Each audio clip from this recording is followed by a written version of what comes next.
오늘 이 새벽에 하나님께서 우리에게 주시는 하나님 말씀은 사도행전 9장 10절에서 19절까지 말씀입니다. 저와 여러분이 한 절씩 나누어서 교독합니다.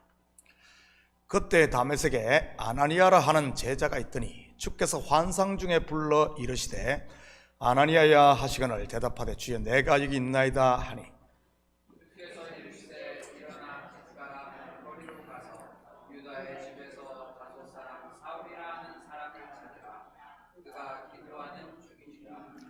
그가 아나니아라 하는 사람이 들어와서 자기에게 안수하여 다시 보게 하는 것을 보았느니라 하시거늘 아나니아가 대답하되 주여 이 사람에 대하여 내가 여러 사람에게 묻었는즉 그가 예루살렘에서 주의 성도에게 절제하는 일을 미쳤다. 여기서도 주의 이름을 부르는 모든 사람을 결박할 권한을 대제사장에서 받았나이다 하거늘 주께서 이르시되 가라. 이 사람은 내 이름을 이방인과 인분들과 이스라엘 자손들에게 전하기 위하여 택한 나의 그릇이라.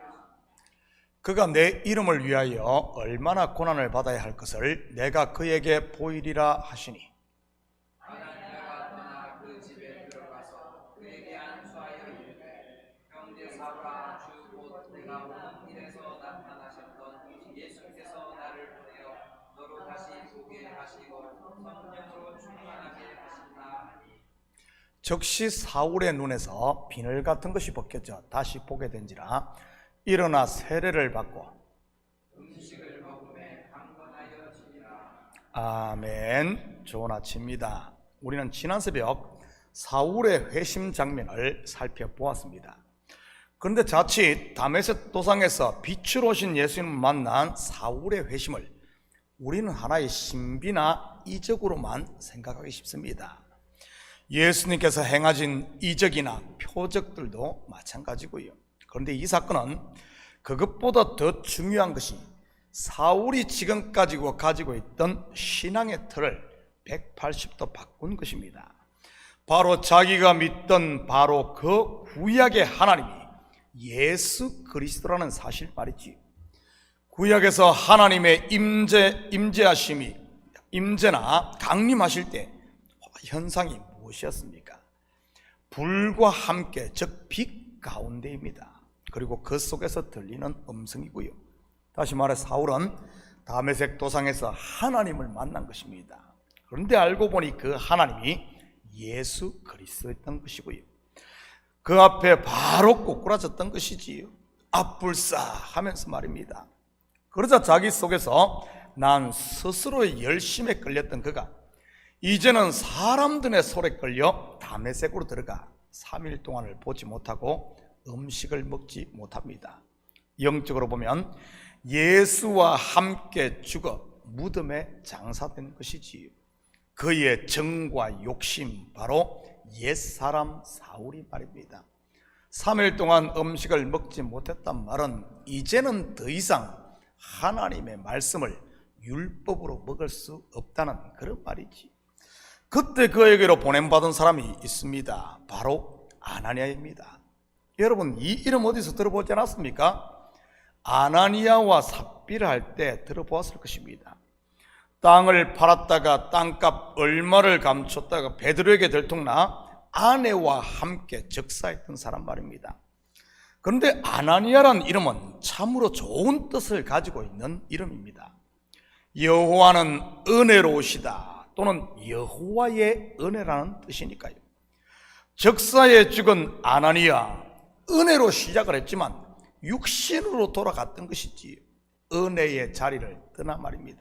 그런데 오늘 같은 이름의 아나니아가 나오는데 그는 다메섹에 사는 사람으로 예수님의 제자가 된 사람입니다. 예수님께서 그의 환상 중에 그를 부르십니다. 11절입니다. 주께서 이르시되 일어나 집가라 하는 거리로 가서 유다의 집에서 다섯 사람 사울이라는 사람을 찾으라. 그가 기도하는 중이니라. 여기서 집가는 거리 이름이 아니라 길이 일직선으로 쫙 뻗어 있는 거리를 말합니다.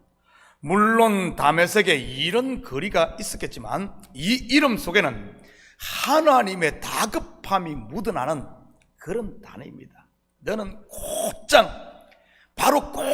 사울에게로 가라는 그런 말이지. 그리고는 유다의 집에서 기도하고 있는 사울을 찾아가라고 명하십니다.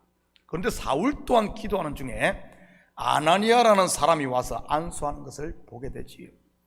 동시에 두 사람에게 환상을 주신 것입니다.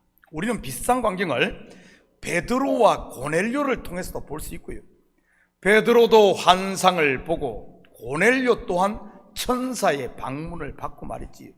서로 교통이 있는 것이지요. 성령의 교통 말입니다. 저도 신방을 할 때 이런 경험들을 자주 하곤 합니다.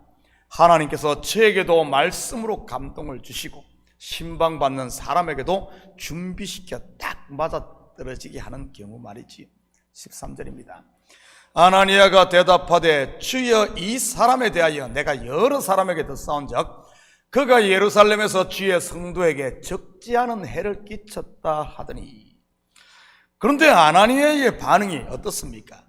한마디로 시큰둥합니다. 왜죠? 여러 사람들에게 들은 그의 선입견 때문입니다.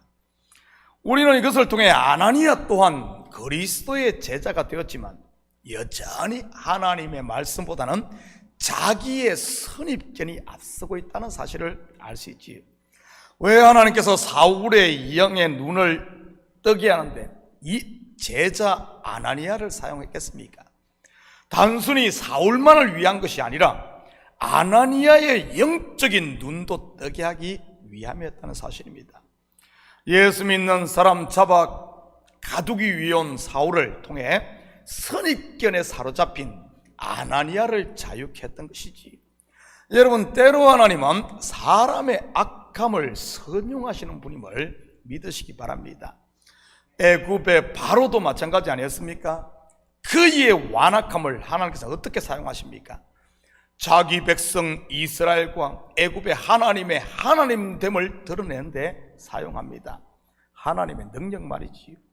이스라엘을 저주하기 위해 가는 발람도 그렇게 사용하지 않습니까? 그는 저주하러 가는데 하나님께서는 그의 입을 사용해 이스라엘을 축복하게 만드니까요. 인생들의 제도 하나님은 어떻게 사용하십니까? 하나님의 은혜를 드러내는 도구로 사용하십니다. 그래서 사도 바울이 죄가 더한 곳에 은혜가 더한다고 했던 것이고요.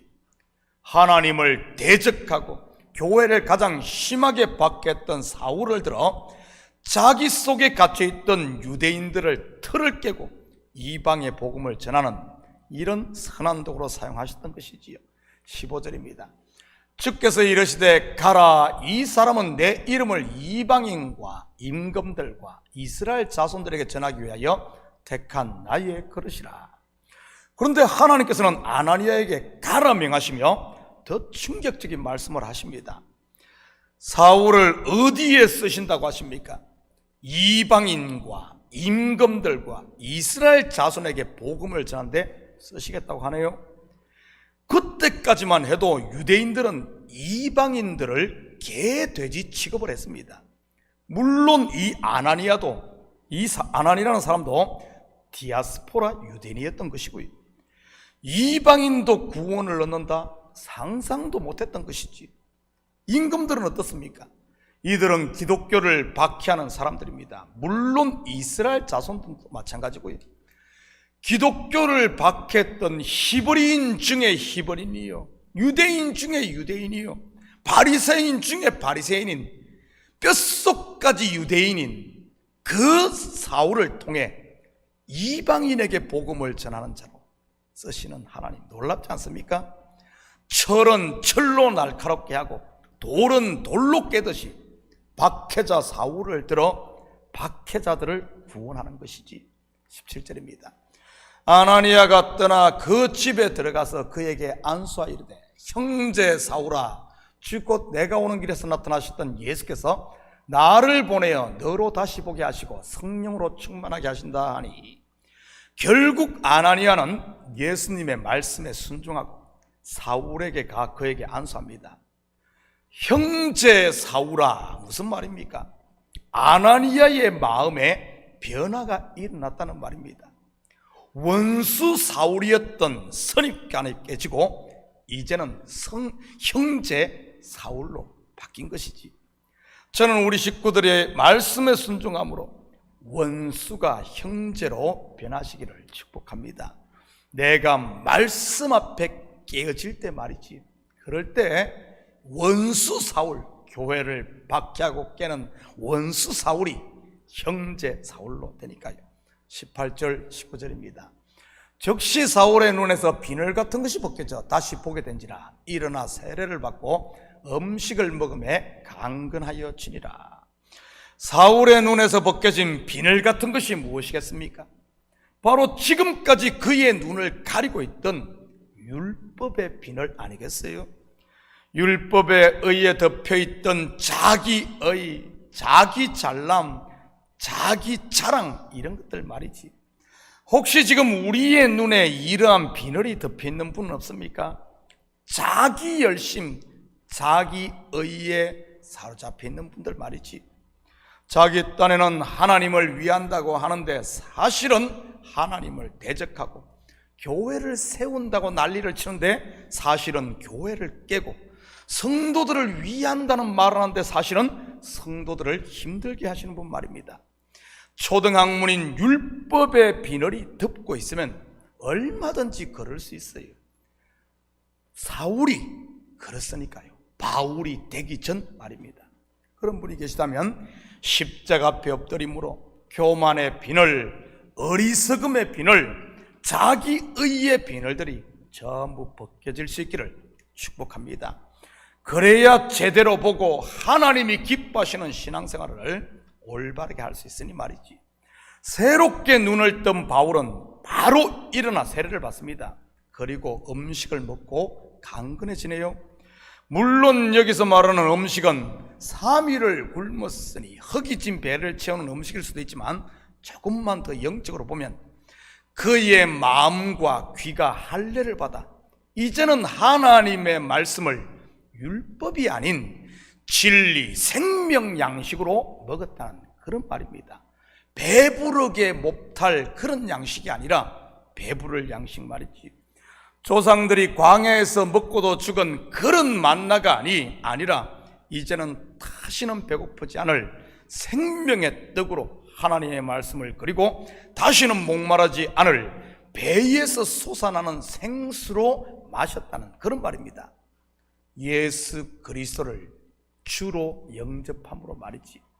사랑하는 성도 여러분, 이 새벽 우리의 마음의 문을 활짝 열고 그분의 은혜를 새롭게 받음으로 말미암아 이제는 하나님의 말씀을 생명 양식으로 묻고 우리 영이 강건해짐으로 오늘 하루도 우리를 보내신 그곳에서 맡은 바 책임을 감당하며 그리스도의 인으로, 그리스도의 정인으로 당당히 사는 이런 복된 하루 되시기를 예수님의 이름으로 축복합니다.